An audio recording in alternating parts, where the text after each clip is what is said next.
잠이 솔솔 오는 옛날 이야기 한국 신화편.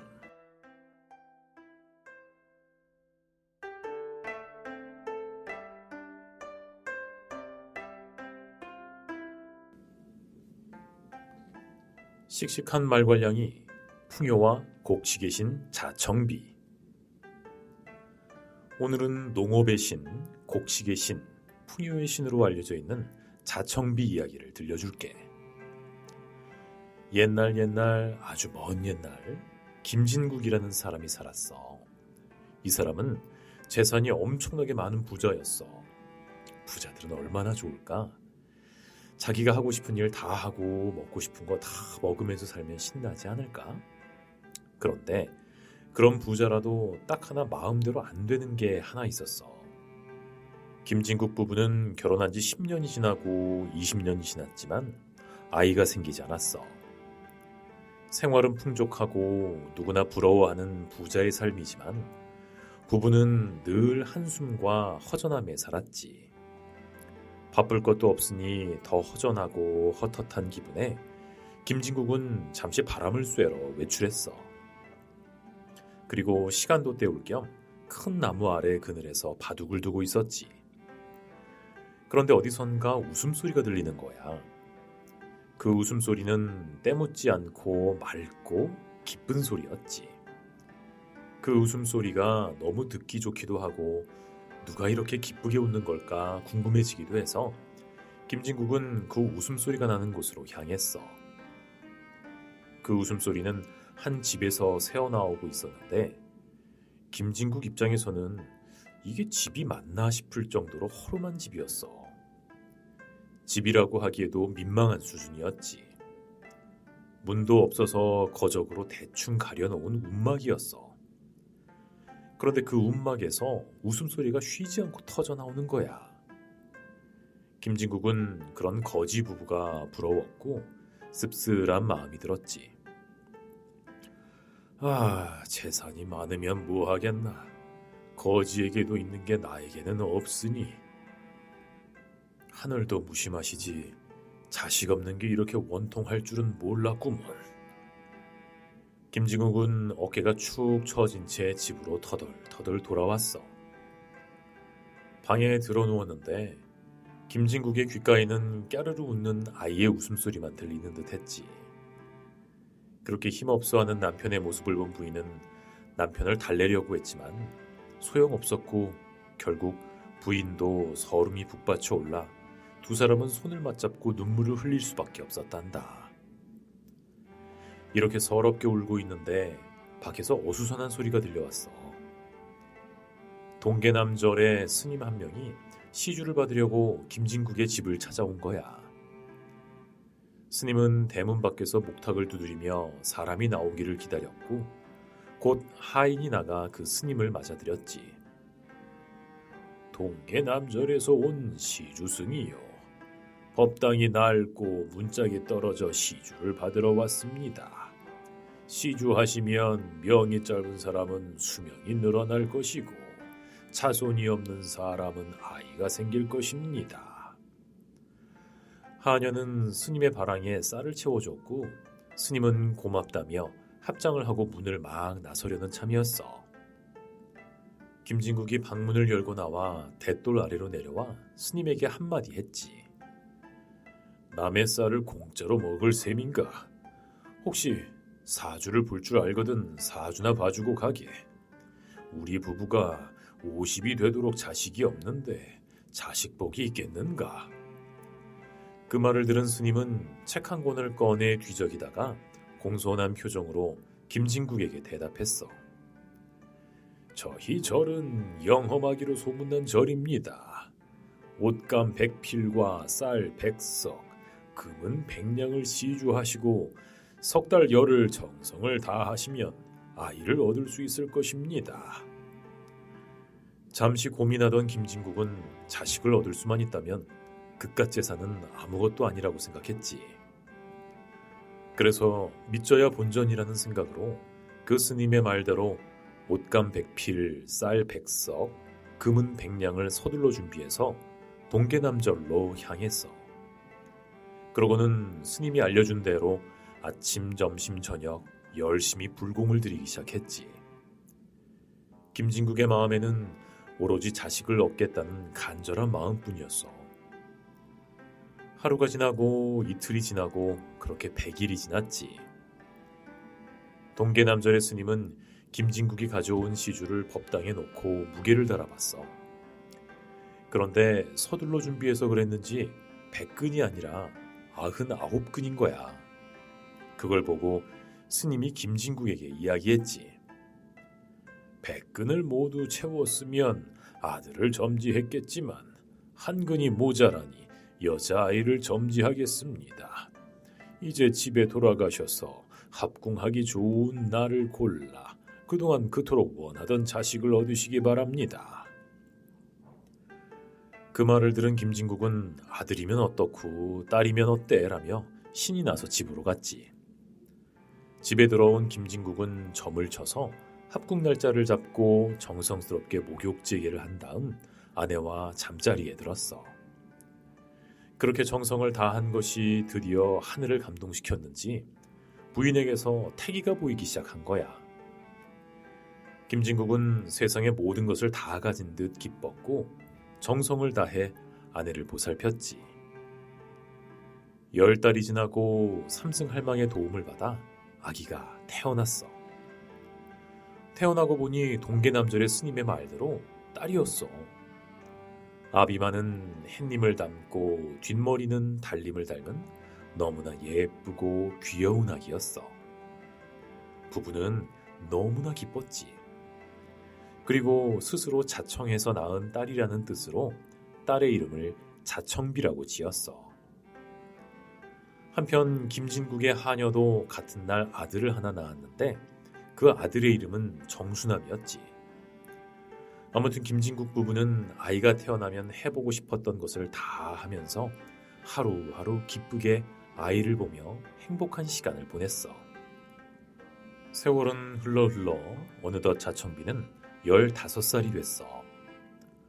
어느 날 다락에 앉아서 옷감을 짜던 자청비는 하녀의 손이 새하얗게 고운 것을 보고 어떻게 그렇게 될 수 있는지 물었어. 그러자 하녀는 빙그레 웃으며 이렇게 대답했지. 아씨, 저는 주천강 연못에서 매일 빨래를 해요. 그래서 이렇게 손이 곱답니다. 그 말을 들은 자청비는 빨랫감을 잔뜩 모아 주천강 연못으로 빨래하러 갔어. 자청비가 열심히 빨래를 하고 있는데 멀리서 청년 하나가 자청비에게 다가왔어. 그 청년은 하늘에 있는 문곡성의 아들 문두령인데 지상에 있는 거무 선생이 뛰어나다는 말을 듣고 공부하려고 땅 위로 내려온 거지. 아, 문곡성은 북두칠성 중에 4번째 별이야. 자청비를 본 문도령은 눈앞이 환해지는 것 같았어. 자기도 모르게 끌리듯 자청비에게 다가가 말을 걸었지. 아가씨, 지나가는 사람인데 혹시 물을 좀 얻어먹을 수 있겠소? 자청비도 훤칠하게 잘생긴 문도령을 보고 호감을 느꼈지. 부끄러움에 얼굴은 빨갛게 상기된 채 말없이 바가지에 물을 떠서 옆에 드리워져 있던 버드나무 잎을 따서 물에 띄워 문도령에게 내줬어. 그 모습을 본 문도령은 당황하며 이렇게 말했지.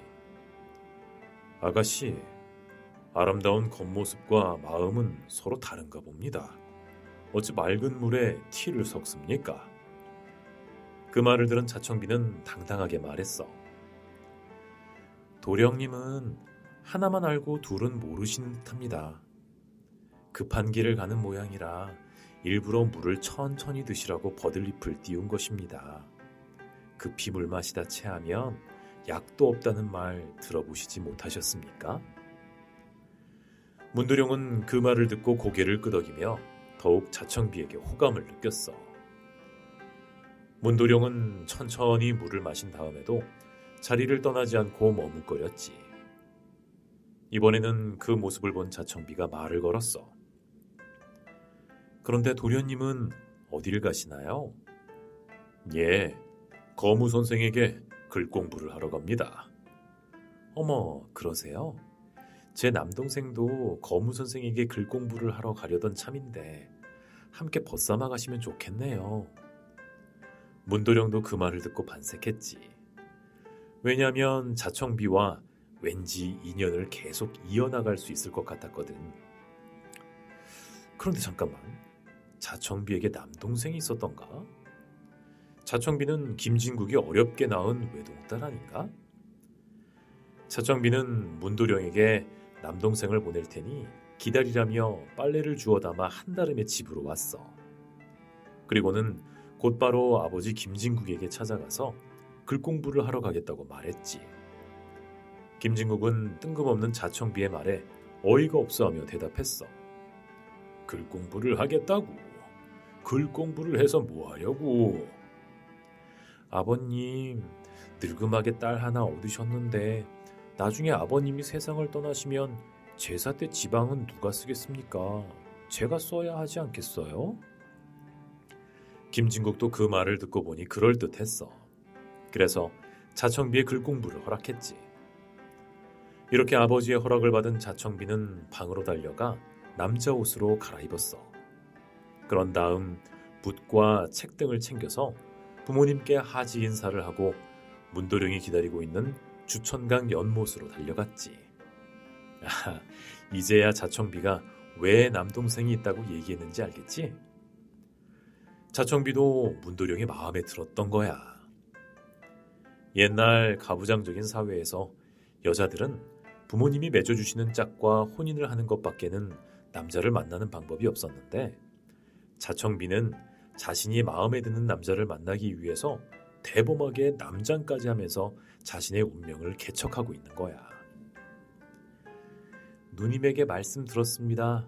처음 뵙겠습니다. 아, 예. 문곡성의 아들 문도령입니다.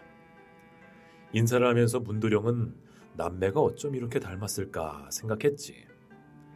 아무튼 남장을 한 자청비와 문도령은 이런저런 이야기를 나누며 거무 선생을 찾아갔어. 그리고 그날부터 자청비와 문도령은 한솥밥을 먹으며 한 방에서 같은 이불을 덮고 잠을 자며 글 공부를 했어. 처음에는 다소 서먹했지만 하루 이틀이 지나자 두 사람은 어릴 때부터 친구였던 것처럼 친해졌지. 그런데 자청비가 아무리 남장을 했어도 한 해, 두 해 지나면서 문도령은 자청비를 의심의 눈초리로 보기 시작했어. 하루 이틀도 아니고 매일 같은 방을 쓰면서 남장한 모습을 숨기는 것이 쉬운 일이 아니었지. 자청비도 문도령이 자신을 의심의 눈초리로 본다는 것을 느끼고 대책을 마련했어. 그날 저녁 자청비는 잘 보라는 듯이 은대야에 물을 가득 뜬 다음 은수저, 노수저를 걸쳐두고 잠을 잤어. 문도령은 갑자기 왜 그러는지 알 수 없었지. 지금 뭐해? 왜 은대야에 물을 떠놓고 잠을 자는 거야? 아, 전에 아버지가 알려준 방법인데 잘 때 은대야에 물을 떠놓고 은수저, 노수저를 그 위에 걸쳐두고 밤사이 은수저, 노수저를 떨어뜨리지 않으면 공부를 잘할 수 있게 된다고 하셨거든. 그 말을 들은 문도령은 자기도 은대야에 물을 담고 은수저, 노수저를 올려놨어. 문도령은 그렇지 않아도 자청비에게 공부로 뒤지고 있었는데 그렇게 해서라도 성적을 올리고 싶었지. 그런데 효과는 그 정반대였어. 문도령은 은대야에 올려놓은 은수저, 노수저가 떨어질까봐 걱정이 돼서 잠을 자기 힘들었지. 그러니 잠을 잘 못 잔 문도령은 서당에 가서 졸기 일쑤였어. 반대로 자청비는 문도령의 의심의 눈초리를 피해 편안하게 잠을 잤기 때문에 성적이 계속 올라갔어. 문도령은 글 공부에서 계속 자청비에게 밀리자 오기가 생겼어. 그리고 자청비가 여자일지도 모른다는 의심도 풀리지 않았지. 그래서 이번에는 문도령이 꾀를 냈어. 하루는 글을 읽고 있는 자청비를 바깥으로 불러냈어. 야, 네가 글재주는 뛰어나지만 딴 재주는 나한테 안 될 거다.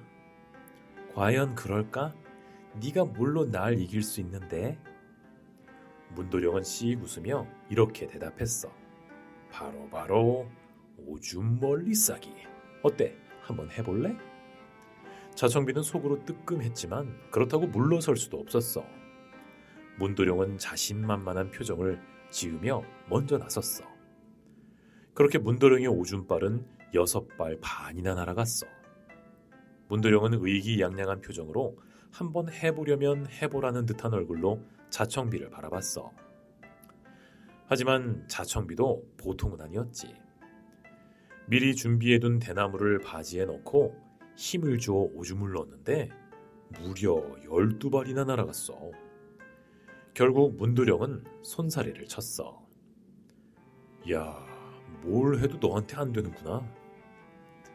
그러면서 자청비가 혹시 여자일지도 모른다는 의심도 마음에서 지웠어. 그렇게 자청비와 문도령은 하루하루 즐거운 시간을 보냈지. 그런데 얼마 뒤 봉황 한 마리가 날아왔어. 하늘을 빙빙 돌던 봉황은 문도령을 발견하자 편지를 하나 떨어뜨리고 사라졌어. 그 편지는 문도령의 아버지 문곡성이 보낸 편지였지. 편지 내용은 이랬어. 3년 동안 글 공부를 했으니 이제 하늘로 돌아와 서수왕 아기씨와 혼인을 하여라.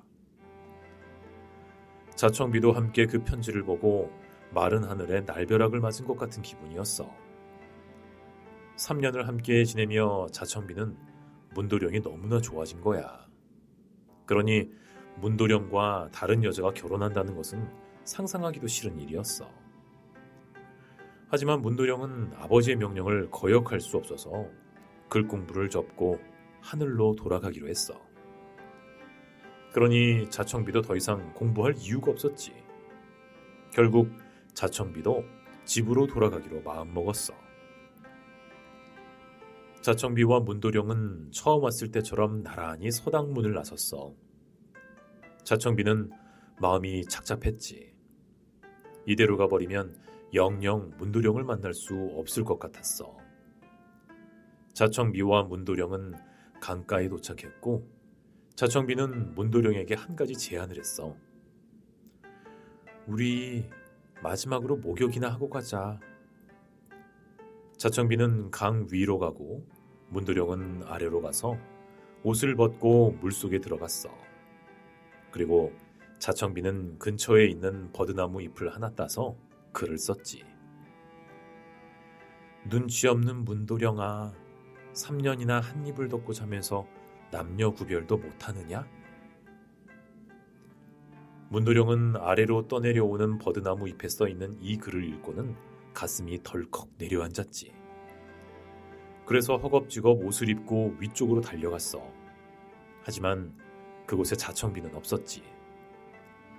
어디를 갔나 두리번거리니 이미 저만치 자청비가 걸어가는 것이 보였어. 문도령은 쉬지 않고 달려 자청비를 쫓아갔어. 그렇게 자청비의 집까지 헐떡이며 쫓아갔는데 자청비는 집 문 앞에서 부끄러운 듯 고개를 숙이고 문도령을 기다리고 있었어. 도령님, 지금까지 도령님을 속인 것 용서하세요. 잠시 부모님께 인사하고 올 테니 제 방에서 아픈 다리 잠시 쉬어가시겠어요? 문도령은 그런 자청비의 모습을 보고 처음 연못에서 만났을 때처럼 가슴이 콩닥거리는 것을 느꼈어. 문도령도 그런 자청비의 말을 거절할 이유가 없었지.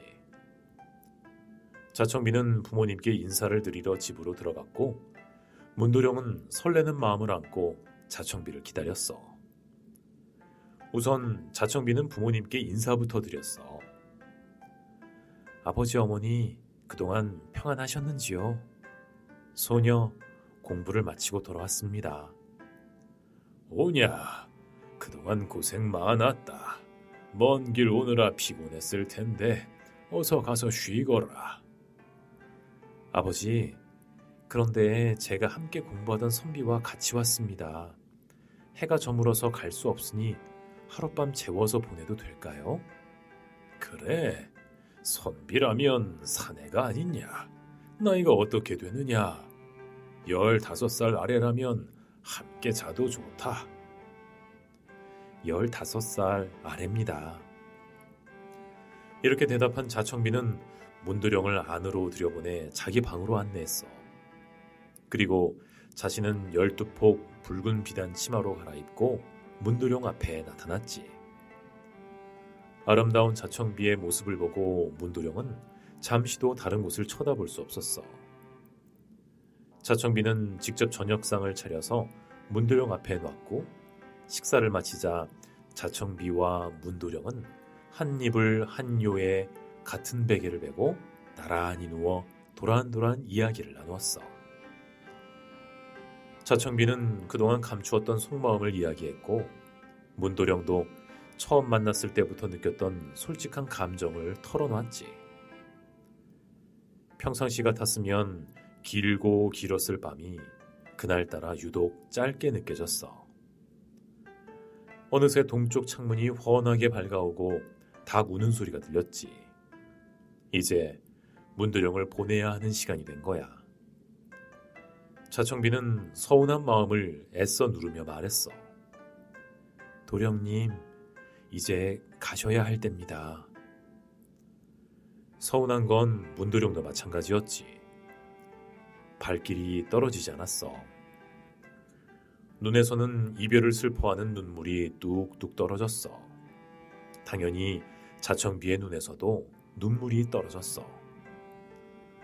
한동안 말없이 훌쩍이다 문도령은 박씨 한 알과 얼레빗을 반으로 쪼개어 자청비에게 정표로 주었어.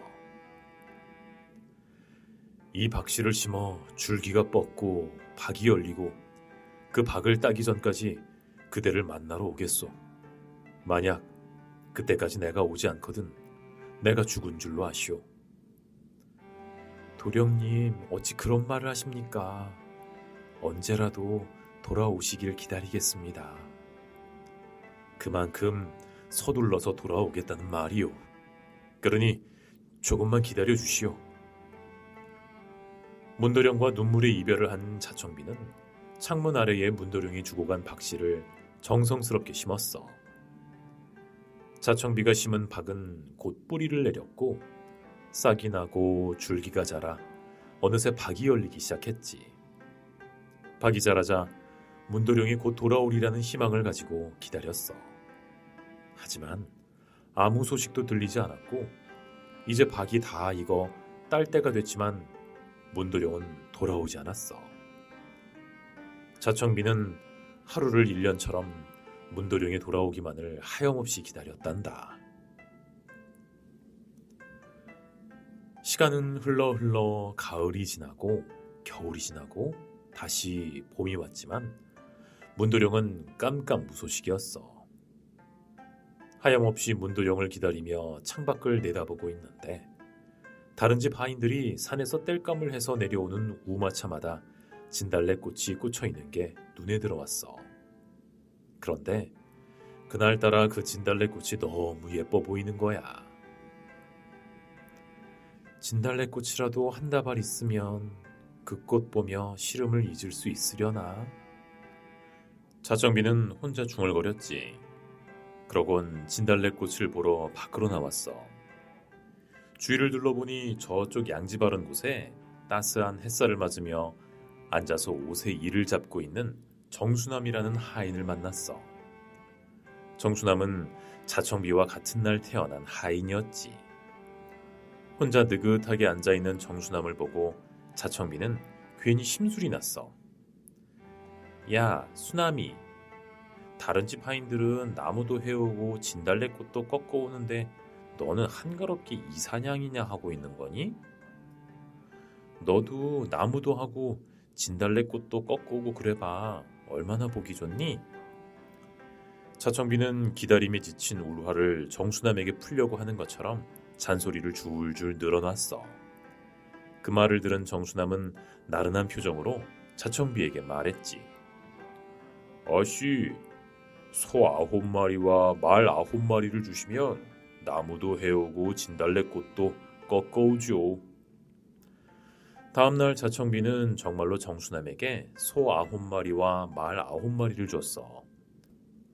정수남은 점심밥을 챙겨 들고 소와 말을 끌고 산으로 갔어.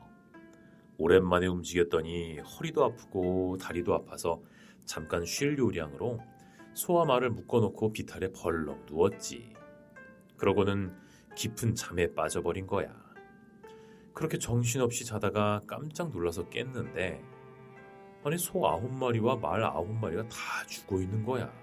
큰일 났지. 자기 것도 아니고 주인집 건데. 그런데 천성이 느긋한 정수남은 일단 죽은 소와 말을 한 곳에 쌓아두고 불을 피웠어. 그리고 가죽을 벗겨가며 고기를 구웠어. 그냥 버리기 아까웠나 봐. 그렇게 고기를 굽다가 잘 익었나 보려고 한 점 한 점 먹다 보니 순식간에 그 많은 고기를 다 먹은 거야. 남은 건 소와 말의 가죽뿐이었지. 정수남은 소와 말의 가죽을 짊어지고 도끼를 둘러매고 어슬렁 산을 내려왔어. 그렇게 집으로 가고 있는데 연못에 예쁜 오리 한 마리가 헤엄을 치고 있는 거야. 정수남은 나무도 못하고 꽃도 못 꺾었으니 오리라도 잡아갈 생각에 도끼를 오리에게 던졌어. 그런데 맞추지 못했고 오리는 날아가 버렸어. 당연히 도끼는 연못에 퐁당 빠져버렸지. 결국 정수남은 도끼를 찾으려고 옷을 벗고 연못으로 들어갔어. 그런데 아무리 뒤져도 도끼가 안 보이는 거야.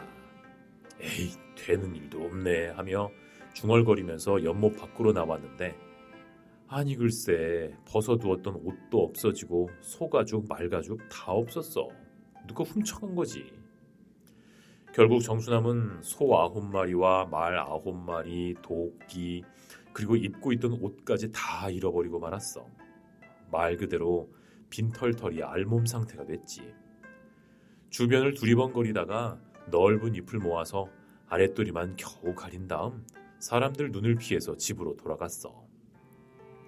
그렇게 집으로 돌아간 정수남은 아씨에게 혼날까봐 뒷문으로 몰래 들어갔고 장독대 뒤에 숨어 있었어. 마침 저녁 준비를 하던 하녀가 간장을 떠가려고 장독대에 갔다가 장독대에서 뭔가 움직이는 것을 보고 놀라서 자청비에게 알렸지. 자청비도 장독대에 나가봤는데 뭔가 움직이는 거야. 귀신이냐 사람이냐?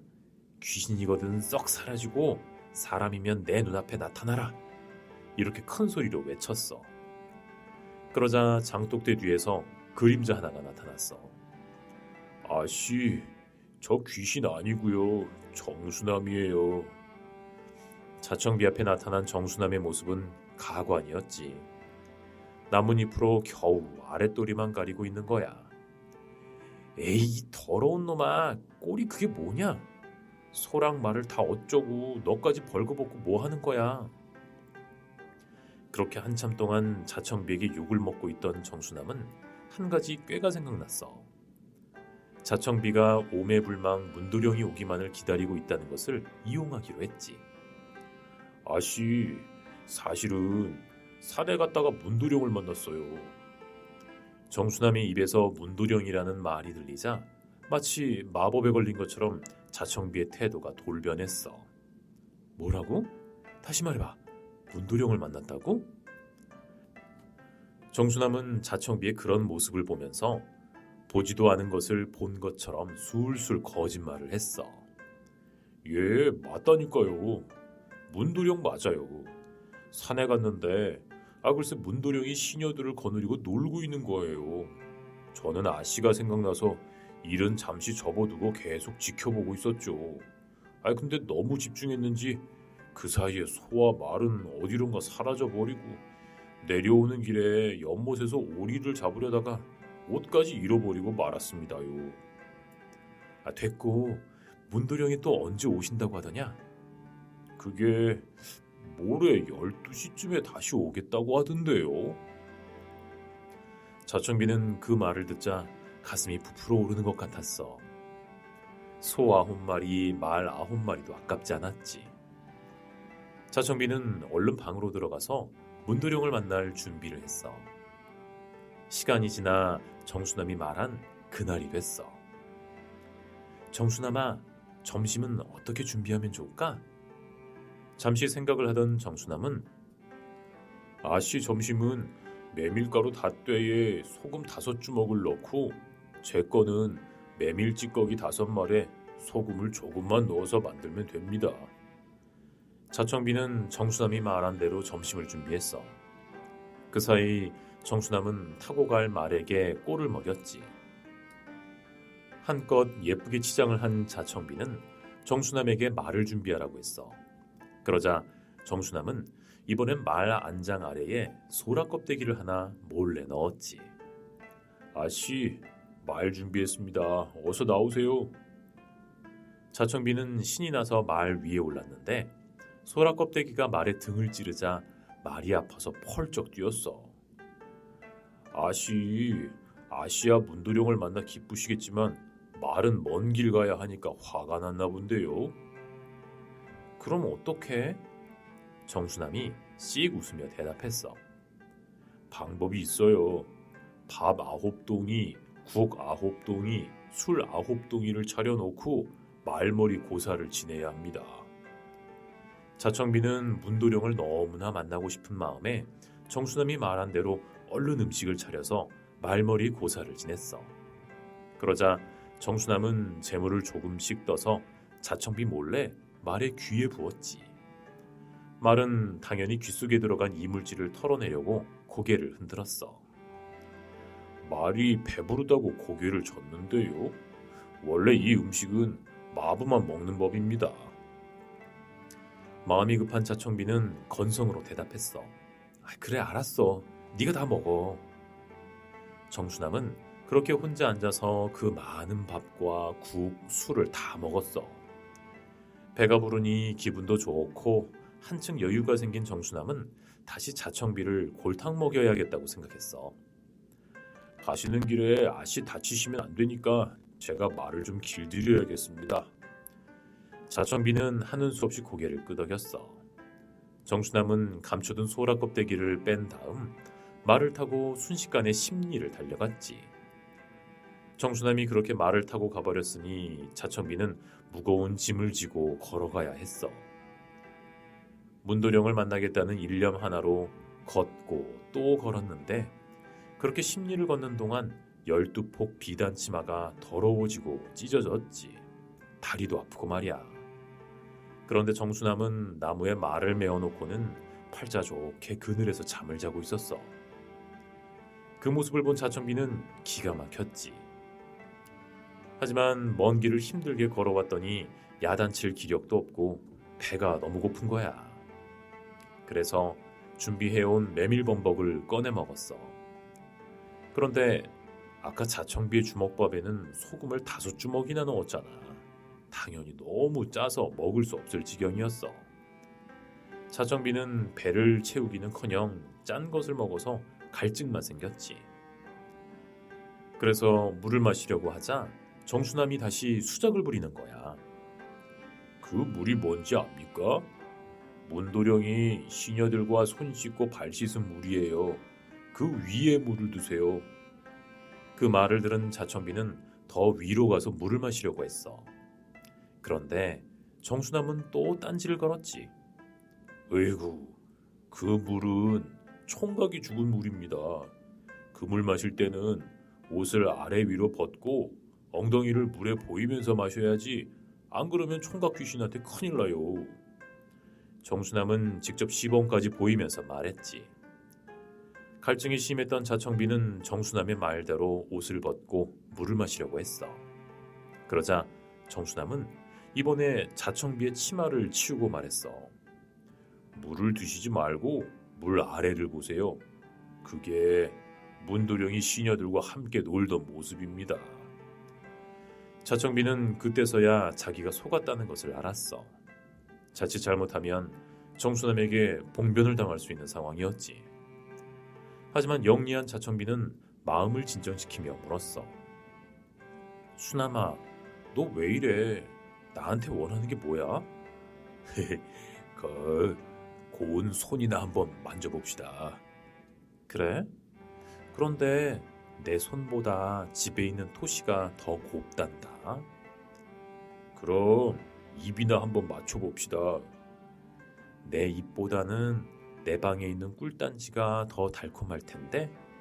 에이, 그 가는 허리 한번 안아봅시다. 내 허리보다는 내 베개가 더 좋을걸? 침착한 자청비의 말에 정수남은 당해낼 수 없었지. 그저 화가 난 듯이 펄쩍펄쩍 뛸 뿐이었어. 그 모습을 본 자청비는 다시 부드럽게 말했어. 화 그만 내고 이리 와서 내 무릎 베고 누워봐. 머리니 잡아줄게. 그 말에 정수남은 다시 기분이 좋아졌는지 넙죽 자청비의 무릎을 베고 누웠어. 정말이지 정수남의 머리는 이로 득실득실했단다. 자청비가 이를 잡자 정수남은 나른한 느낌이 들었고 살살 졸리더니 깊은 잠에 빠져들었어. 자청비는 지금 정수남을 죽이지 않으면 능욕을 당할 것이라고 판단했어. 그래서 자청비는 옆에 있던 청밀의 덩굴을 꺾어서 정수남의 왼쪽 귀에 넣고 오른쪽 귀로 빼버렸단다. 그렇게 주인을 놀리던 정수남은 죽고 말았어. 자청비는 곧바로 말을 타고 집으로 달려가 아버지에게로 갔지. 아버지, 종이 아깝습니까? 딸 자식이 아깝습니까? 그 말을 들은 김진국은 웃으며 말했어.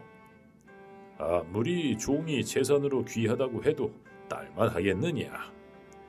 그 말을 듣고 안심이 된 자청비는 자신이 행실이 고약한 정수남을 죽였다고 고백했어. 그런데 그 말을 들은 김진국은 오히려 불호령을 내리는 거야. 뭐라고? 사람을 죽여? 너야 시집가면 남이지만 하인은 평생 우리를 위해 일할 텐데 그런 하인을 네 마음대로 죽였다는 것이냐? 자청비는 아버지가 자세한 사정도 모르면서 자신을 꾸짖자 서러웠어. 그래서 결국 자청비는 집을 떠나야겠다고 생각했어. 그 길로 자청비는 방으로 들어가 남자의 모습으로 변장하고 짐을 꾸려 집을 나왔어. 이렇게 정수남의 죽음은 자청비를 완전히 바꿔놓았단다. 문도령을 기다리던 수동적인 모습의 자청비가 집을 나가 능동적으로 자신의 운명을 개척하게 됐다는 점에서 정수남의 죽음은 새로운 계기가 된 거지. 이렇게 집을 나온 자청비는 말을 타고 정처 없이 길을 떠났어. 그렇게 떠돌다가 어느 마을에 도착했는데 아이들이 싸우고 있는 거야. 뭐 때문에 싸우나 싶어서 가까이 가봤지. 아이들은 부엉이 한 마리를 놓고 서로 자기 것이라고 옥신각신 다투고 있는 거야. 그 모습을 지켜보던 자청비는 돈 서푼을 주고 그 부엉이를 샀단다. 그리고 그 부엉이를 들고 서천 꽃밭으로 말을 달렸지. 서천 꽃밭에 도착한 자청비는 담 바깥에서 꽃밭 안쪽으로 부엉이를 던져 넣었어. 그리고는 문으로 가서 꽃감관을 찾았지. 꽃감관이 나오자 자청비는 자기가 활을 쐈는데 화살에 맞은 부엉이가 안으로 떨어졌고 화살을 찾아가려고 불렀다고 말했어. 그 말을 듣자 꽃감관은 반색을 하며 말했지. 그렇지 않아도 부엉이가 자주 날아와 꽃밭을 망치고 있답니다. 그 부엉이들을 좀 잡아주시겠소? 그럼 도령을 사위로 삼겠습니다. 그러겠다고 승낙한 자청비는 사천 꽃밭으로 들어갔고 거기서 귀한 손님 대접을 받았어. 그리고 밤이 되자 자청비는 꽃밭으로 나가 옷을 모두 벗은 후 꽃밭에 누웠지. 그리고는 정수남의 홀령을 불렀어. 정수남아, 정수남아, 홀령이 되어 여기 있다면 부엉이 몸으로 환생해 내 가슴 위로 날아오너라. 그러자 얼마 후 부엉이 한 마리가 울면서 날아와 자청비의 가슴에 앉았어. 그러자 자청비는 곧바로 부엉이를 화살로 찌른 다음 꽃밭 위에 아무렇게나 던져주었지. 그리고 아무 일도 없다는 듯이 방으로 돌아와 남은 잠을 잤어. 다음날 아침 날이 새자 꽃감관이 하인들에게 소리를 질렀어. 여봐라, 얼른 손님을 내쫓아라. 자청비는 그 소리를 듣고 밖으로 나가 왜 화를 내는지 물었어. 아니, 어젯밤에 부엉이 소리가 분명히 들렸는데 어째서 활을 쏘지 않으신 겁니까? 부엉이 잡아달라고 당신을 들인 것 아니요. 아, 그거요? 저도 어젯밤에 부엉이 소리 들었습니다. 그런데 어제는 하도 피곤해서 밖으로 나가는 것도 힘들더라고요. 그래서 방에서 화살을 하나 날렸습니다. 그 말을 듣고 꽃감과는 꽃밭 위를 찾아보니 과연 화살을 맞은 부엉이가 있는 거야. 꽃감과는 크게 기뻐하면서 자청비를 막내 사위로 삼았지. 그런데 자청비는 남자가 아니라 여자잖아. 잠시 남자로 변장을 한 것뿐이지. 그래서 자청비는 과거를 위해 몸을 깨끗하게 해야 한다며 새 신부와 잠자리를 피했어. 그렇게 며칠을 지내다 자청비는 과거 시험을 보러 간다며 서천 꽃밭을 나왔지. 하지만 자청비가 이렇게 서천 꽃밭에 들어갔던 건 다 이유가 있어서였어. 서천 꽃밭에는 여러 가지 특별한 꽃들이 자라고 있었는데 뿌리면 살이 되살아나는 살살이꽃, 피가 도는 피살이꽃, 숨이 돌아오는 숨살이꽃, 모든 것을 죽이는 멸망꽃 등이지. 자청비는 그 꽃을 얻어서 서천 꽃밭을 나온 거야. 그리고 자청비는 정수남이 죽은 곳으로 달려갔어. 그리고 죽은 정수남의 뼈를 모아놓고 가지고 온 꽃을 뿌렸지. 그러자 정수남의 뼈에서 새살이 돋고 피가 돌더니 다시 숨이 붙기 시작한 거야. 아, 봄잠을 오래도 잤네. 아씨, 얼른 말 타세요. 집에 가야죠. 정수남은 마치 잠을 자다 일어난 것처럼 기지개를 펴며 말했어. 자청비는 그렇게 다시 정수남과 함께 집으로 돌아와 아버지를 만났지. 아버지, 자식보다 아까운 종을 살려서 왔습니다. 이제 됐지요? 그런데 자청비 아버지는 칭찬은커녕 앞뒤 사정도 듣지 않고 대뜸 불호령이었어. 이년이 이제 사람을 죽였다가 살렸다가 하는구나. 너를 집에 두었다가는 무슨 사달이 날지 어떻게 아느냐. 썩 집을 나가거라. 어처구니 없는 아버지의 반응에 자청비는 눈물을 흘리며 다시 집을 떠날 수밖에 없었어. 자청비는 문도령에게도 버림을 받고 부모에게도 버림받은 자기 신세가 서글프고 처량해서 어디로 갈지 헤매다 결국 길가에 그대로 주저앉아 엉엉 울었대. 그렇게 한참을 울고 있는데 어디선가 덜커덕 덜커덕 배를 짜는 소리가 들렸어. 그 소리를 따라가 보니 어떤 집에서 할머니 한 분이 비단을 짜고 있었지. 자청비는 할머니에게 하룻밤 재워달라고 부탁했어. 아이고, 이렇게 고운 아가씨가 이 늦은 시간에 어디를 혼자 가고 있었누? 밤길 위험하니 어서 들어와요. 할머니는 자청비를 위해 저녁 준비를 했고 저녁상을 기다리는 동안 자신을 받아주고 저녁까지 차려주는 할머니에게 고마움을 느꼈는지 자청비는 배틀에 앉아서 할머니가 짜던 비단을 짜기 시작했어. 그런데 그 비단은 할머니가 짜던 비단보다 훨씬 뛰어났지. 그 모습을 본 할머니는 자청비를 칭찬해주면서 혹시 갈 곳 없으면 이 집에서 같이 지내자고 했어. 수양딸을 삼아주겠다고까지 말을 했지. 자청비는 할머니의 제안을 받아들였고 한동안 할머니의 집에서 비단을 짜며 평온하게 지냈단다. 그런데 이 비단은 어디에 쓸 거예요? 이 비단은 하늘에 있는 문도령이 서수왕 아가씨에게 장가를 갈 때 패백으로 쓸 것이란다. 자청비는 이 말을 듣고 깜짝 놀랐어. 그리고 문도령을 생각하며 굵은 눈물을 주르륵 흘렸지. 그렇게 눈물을 흘리면서 자청비는 비단을 짰어. 그리고 비단 한 귀퉁이에 가련하다 자청비, 자청하다 자청비라는 글귀를 써 넣었어. 혹시 이 비단을 가지고 하늘에 올라가 바쳤을 때 누가 짰냐고 물어보거든 준현국에 사는 자청비가 짰다고 말씀해 주세요. 할머니는 의아해했지만 그러겠다고 약속했어. 그리고 나서 얼마 뒤 할머니가 비단을 바치러 하늘에 갔을 때 과연 자청비의 말대로 문도령이 그 비단을 보고는 누가 짰느냐고 물었어. 그래서 할머니는 그 비단은 자청비가 짰고 자청비는 집에서 쫓겨나 자기의 수양딸 노릇을 하고 있다는 소식을 전해주었어. 그 말을 듣고 깜짝 놀란 문도령은 할머니에게 부탁했어. 내일 자청비를 만나러 갈 테니 만나게 해주십시오. 할머니는 문도령의 말을 듣고 기뻐하며 자청비에게 소식을 알렸고 곧바로 문도령을 맞이할 준비를 했지. 문도령 주려고 돼지도 한 마리 잡았단다. 다음날 약속한 시간이 되자 창밖에 그림자 하나가 나타났어. 거기 누구요? 나 문도령이네. 어서 문 열거라. 자청비는 반가운 마음에 한달음에 뛰어나가고 싶었지만 한편으로는 슬쩍 장난기도 생겼어. 그래서 문도령에게 한 가지 제안을 했지. 그쪽이 진짜 문도령인지 어떻게 합니까? 확인할 수 있게 손가락을 보여주세요. 그 말을 듣고 문도령은 창문 안으로 손가락을 밀어 넣었어.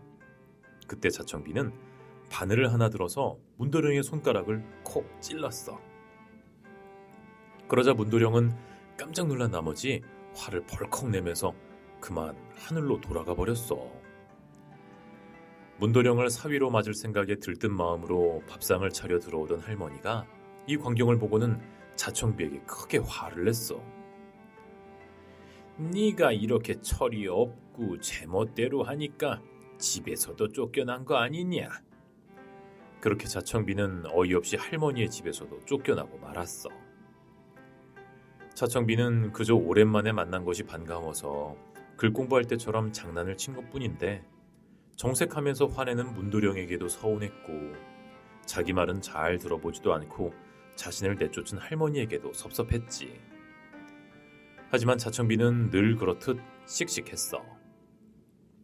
마침 때는 4월 초파일, 그러니까 부처님 오신 날 즈음이었어. 자청비는 머리를 깎고 스님의 옷을 입은 다음 이 집 저 집 쌀을 얻으러 다녔어. 일단 집에서 쫓겨났으니 당장 먹고 살 것이 필요했던 거지. 하지만 자청비는 문도령에 대한 애정을 잃지 않았어. 언젠가는 다시 만날 거라는 희망을 가지고 열심히 돌아다녔어. 그렇게 승려의 차림으로 살던 어느 날 마을 입구에서 하늘에 선녀들이 울고 있는 것을 봤어. 하도 처량하게 우니까 자청비는 궁금해서 선녀들에게 물어봤지. 저 무슨 일이 있어요? 왜 그렇게 슬피 울고 있는 겁니까? 선녀들은 신세 한탄을 하면서 우는 이유를 들려줬어. 저희는 하늘의 옥황궁에 있는 선녀들입니다. 문도령이 예전에 글 공부를 하러 갔다가 자청비라는 아가씨와 목욕을 한 적이 있었나 봐요. 그래서 그 물을 떠오라고 시켰는데 그 물이 어디에 있는지 몰라서 이렇게 울고 있었답니다. 그렇군요. 사실은 내가 자청비입니다.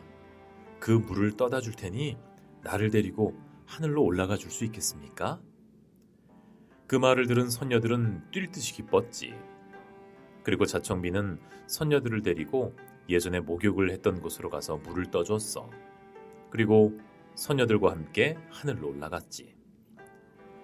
자청비가 하늘로 올라가자 날이 저물고 있었는데 자청비가 문도령의 집에 도착할 즈음에는 둥근 보름달이 훤하게 걸려 있었어. 자청비는 문도령의 집을 살펴보려고 근처에 있는 팽나무로 올라갔지. 자청비는 그리운 문도령을 보기 위해서 목을 빼고 이리 기웃 저리 기웃 집안을 들여다보고 있었어. 하지만 집안은 조용했고 어디에서도 문도령의 모습은 보이지 않았어. 아쉬운 마음에 자청비는 달을 바라보면서 구슬프게 노래를 불렀지. 저 달이 곱다 해도 개수나무 박혔구나. 저 달이 곱다 해도 문도령보다 고울까? 같은 시간 문도령은 잠을 자려고 누웠지만 쉽게 잠을 자지 못하고 뒤척이고 있었어. 왜냐하면 자청비의 장난에 너무 정색하고 화를 낸 게 미안했던 거야. 그렇게 문도령은 잠 못 이루고 자청비와 함께 공부하던 때를 떠올리면서 달을 바라보고 있었지. 그런데 그때 어디선가 낯익은 목소리에 노랫소리가 들려왔어. 처음에는 환청이 들리는 줄 알았는데 계속 들으니 환청이 아니었어. 문도령은 서둘러 노랫소리가 나는 곳으로 나왔지. 그렇게 자청비와 문도령은 실로 오랜만에 팽나무 아래에서 꿈같은 상봉을 했어. 둘은 만약을 위해 헤어질 때 나눠 가졌던 얼레빗을 꺼내서 맞춰봤지. 그 빛은 한치의 어긋남 없이 꼭 맞았어. 자청비가 맞구나. 네가 여기까지 오다니. 그렇게 문도령은 자청비를 자기 방으로 데리고 가서 그동안 나누지 못한 이야기들을 나누며 그동안의 그리움과 회포를 풀었단다. 문도령은 가슴을 졸이며 자기 때문에 고생한 자청비의 이야기를 들었고 자청비의 고운 손을 꼭 잡아주었어.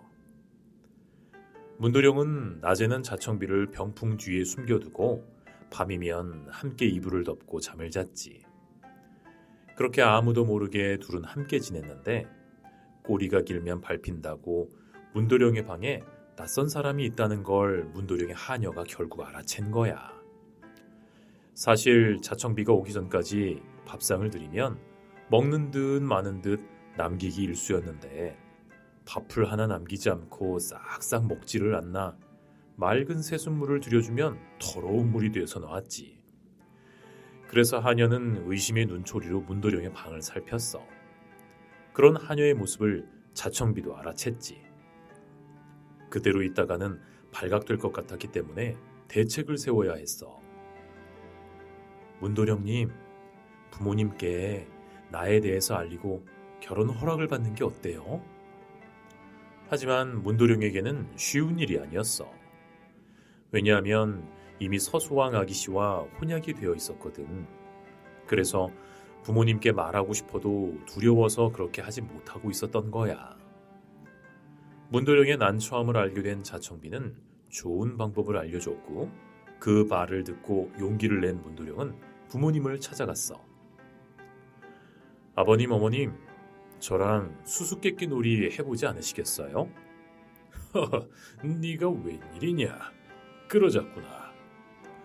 문도령은 자청비가 알려준 대로 수수께끼를 냈어. 새 옷이 따뜻합니까? 헌 옷이 따스합니까? 새 옷이야 남들 보기에는 좋지만 따스한 것으로 치면 헌 옷이 더 따숩지.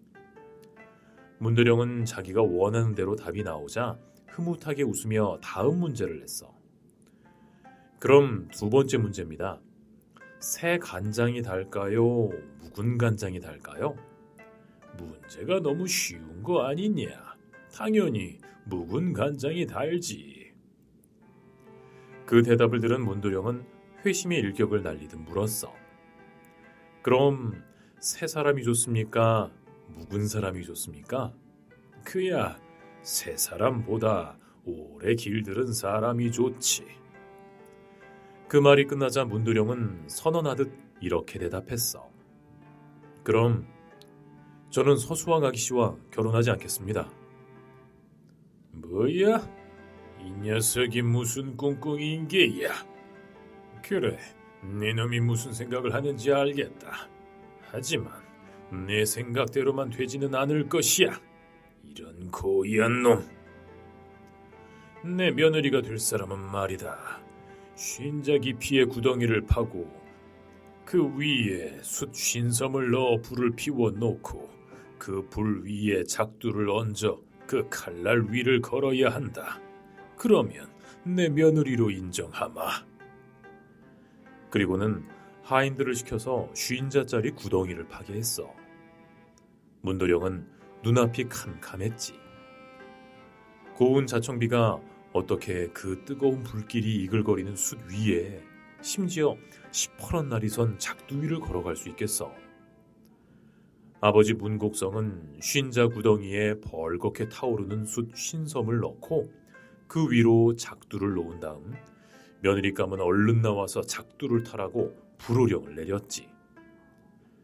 자청비는 이제 더 이상 숨어 있을 수 없었어. 이미 일은 벌어졌으니 용감한 자청비는 일단 부딪혀 보기로 했어. 참 대단하지 않아? 아무리 좋아하는 사람이 있다고 하더라도 죽을 수 있는 일인데 자청비는 다시 한번 용기를 낸 거야. 그 모습을 본 문도령은 눈물을 흘리며 자청비의 치마를 잡고 말렸어. 그렇게 한동안 문도령과 자청비는 눈물을 흘리며 옥신각신했지. 자청비는 이대로 물러설 수 없었기에 문도령의 손을 잡고 말했어. 내가 오늘 죽더라도 문씨 집의 귀신이 되겠습니다. 그렇게 마음을 굳게 다잡은 자청비는 눈물을 닦고 버선을 벗은 채 고운 발로 작두 위에 올라섰어. 그리고 한 걸음 한 걸음 걷기 시작했지. 그걸 지켜보던 사람들은 모두 몇 걸음 못 가고 자청비가 떨어져 죽을 거라고 생각했어. 그 모습을 지켜보는 문도령의 마음은 어땠겠어. 자청비가 한 걸음 한 걸음 걸을 때마다 가슴이 칼로 찔리는 듯한 고통을 맛봤지. 하지만 자청비는 떨어지지 않고 작두 위를 끝까지 걸었어. 자청비가 작두에서 무사히 내려오자 문곡성 부부는 자청비에게 달려가 두 손을 굳게 잡았지. 이런 아가씨가 세상에 어디 있을까? 넌 분명 우리 며느리다. 그렇게 죽음을 두려워하지 않은 자청비의 문도령에 대한 사랑을 그 부모님도 인정할 수밖에 없었던 거야. 자청비와 문도령은 이 사실이 꿈만 같았어. 비가 온 뒤에 땅이 굳어진다고 어떤 시련에도 굴하지 않은 진정한 용기가 두 사람의 사랑이 이루어지게 한 거야. 요즘도 무당이 작두 위를 걸어다니곤 하는데 혹시 이 이야기가 바탕이 되지 않았나 싶어. 한편 일이 이렇게 되면 문제가 생기는 사람이 하나 있지. 바로 문도령과 약혼을 하고 결혼을 기다리고 있던 서수왕 아기씨였어. 서수왕 아기씨에게는 자청비의 출연이 그야말로 마른 하늘의 날벼락이었지. 서수왕 아기씨는 화를 참을 수가 없었어. 서수왕 아기씨는 문곡성의 집에서 온 청첩장을 불에 태운 뒤 재로 만든 다음 물에 타서 마셔버리고는 방에 틀어박혔어. 야, 왠지 살벌한 분위기다. 사람들은 그런 그녀를 달래려고 했지만 서수왕 아기씨는 잠긴 문을 열지 않았어. 무려 100일 동안이나. 사람들은 서수왕 아기씨를 걱정했고 도저히 걱정만 할 수 없었는지 문을 부수고 안으로 들어갔는데 서수왕 아기씨의 몸은 한 마리 새로 변하고 있었어. 그렇게 서수왕 아기씨는 부부 사이를 이간하고 정을 깨뜨리는 새가 되었단다. 이런 일이 있은 후 결혼식을 할 때면 전통적으로 신부가 상을 받았을 때 먼저 음식을 조금 떼서 상 아래에 놓는 관습이 생겼다고 해. 바로 서수왕 아기씨를 대접해서 결혼 생활에 방해받지 않으려는 전통이지. 아무튼 얼마 후 자청비와 문도령은 많은 사람의 축복을 받으며 결혼을 했고 하늘에는 자청비가 착하고 현명하다는 소문이 쫙 퍼졌단다. 자청비와 문도령은 결혼을 하고 아주 행복한 하루하루를 보냈어. 하지만 그렇게 행복한 모습은 누군가의 눈에는 보기 싫은 모습일 수도 있지. 결국 이 두 사람의 행복한 모습을 질투하는 사람들이 생겨났단다. 한 번은 하늘의 궁전에서 문도령을 죽이고 자청비를 보쌈해 가려고 했어. 우선 궁녀들이 문도령에게 계속 술을 주어서 취하게 하려고 했지. 하지만 현명한 자청비는 상황이 이상하다고 판단했어. 그래서 문도령에게 솜을 한 뭉치 주고 술을 마시는 척하면서 솜에 술을 붓도록 해서 위기를 넘겼어. 하지만 그 후 애꾸눈 할머니가 준 독은 피하지 못했지. 결국 문도령은 죽고 말았어. 자청비는 문도령의 죽음을 보고 마음 놓고 슬퍼할 틈도 없었어. 결국 위험이 자신에게도 닥쳐온다는 것을 눈치챈 자청비는 바깥으로 나가 매미와 등해를 잔뜩 잡아왔어. 다음 날 한때의 무리들이 자청비를 보쌈해 가려고 집을 찾아왔는데 죽은 줄 알았던 문도령이 방에서 드르렁 드르렁 코를 골고 있는 소리가 들리는 거야. 바로 자청비가 매미와 등해를 잡아와서 방에 넣어놓은 것인데 밖에서 들으면 영락없이 코 고는 소리처럼 들렸거든. 기세등등하게 찾아왔던 무리들은 일이 이상하게 흘러가는 것을 느끼고 슬금슬금 꽁무니를 빼고 도망갔지. 그 틈에 자청비는 얼른 서천 꽃밭으로 가서 꽃을 구해왔어. 살사리꽃, 피사리꽃, 숨사리꽃 기억하지?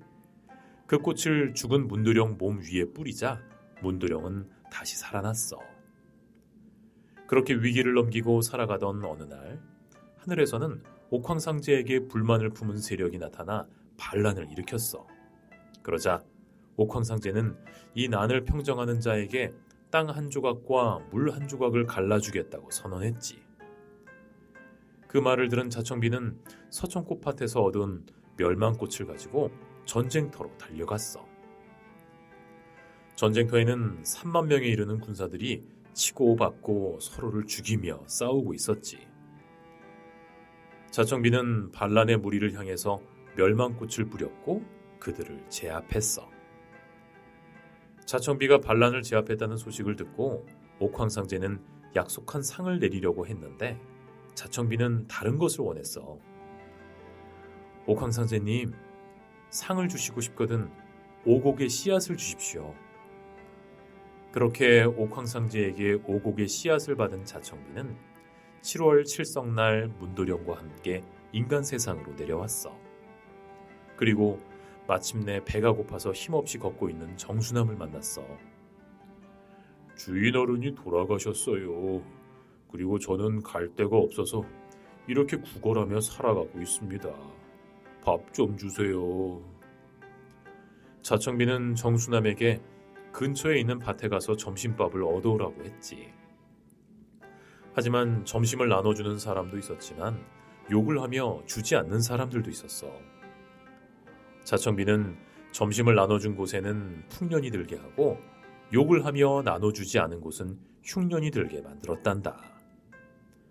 이렇게 옥황상제로부터 곡식의 씨앗을 받은 자청비는 곡식의 신이 됐어. 그리고 자청비는 정수남을 축산의 신이 되게 해서 가축을 키우는 사람들이 바치는 재물을 받아먹고 살도록 해주었지. 옛날부터 우리나라에서 농사를 짓는 일은 상당히 힘든 일이었어. 추운 겨울에는 아무 일도 할 수 없었고 봄이 되면 씨앗을 뿌렸다가 여름에는 열심히 김을 메고 비가 많이 오면 홍수가 나지 않게 고생을 해야 했어. 그리고 가뭄이 들어도 농작물을 살리기 위해 저수지도 파야 했지. 하지만 그렇게 열심히 일을 하다 보면 가을에 풍성한 결실을 얻게 되는 거야. 자청비가 문도령과 사랑을 이룬 과정도 이런 농사의 모습과 비슷한 것 같아. 집에서 쫓겨난 뒤 이런저런 많은 경험을 하기도 하고 온갖 시련과 위기를 겪다가 풍성한 가을의 곡식을 얻는 것처럼 문도령과의 사랑도 결실을 맺게 되지. 이런 것 때문에 자청비가 우리나라에서는 곡식의 신이 되지 않았을까? 자, 그럼 자청비 이야기는 여기까지. 다음에는 영화 신과 함께에서도 나온 집에서 살고 있는 신들의 이야기를 들려줄게. 잘 자.